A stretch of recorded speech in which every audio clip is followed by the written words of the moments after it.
ایک بار حضرت صلی اللہ علیہ وسلم لوگوں میں بیٹھے ہوئے ان سے باتیں کر رہے تھے۔ اتنے میں ایک دیہاتی آپ کے پاس آیا اور پوچھنے لگا کہ قیامت کب آئے گی۔ آپ صلی اللہ علیہ وسلم اپنی گفتگو میں مصروف رہے۔ بعض لوگ جو مجلس میں تھے کہنے لگے، آپ صلی اللہ علیہ وسلم نے دیہاتی کی بات سنی لیکن پسند نہیں کی، اور بعض کہنے لگے کہ نہیں، بلکہ آپ نے اس کی بات سنی ہی نہیں۔ جب آپ اپنی باتیں پوری کر چکے تو میں سمجھتا ہوں کہ آپ صلی اللہ علیہ وسلم نے یوں فرمایا، وہ قیامت کے بارے میں پوچھنے والا کہاں گیا؟ اس دیہاتی نے کہا، حضور میں موجود ہوں۔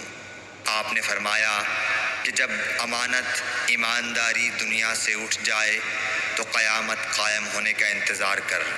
اس نے کہا، ایمانداری اٹھنے کا کیا مطلب ہے؟ آپ صلی اللہ علیہ وسلم نے فرمایا کہ جب حکومت کے کاروبار نالائق لوگوں کو سونپ دیے جائیں تو قیامت کا انتظار کر۔ صحیح بخاری حدیث نمبر 59۔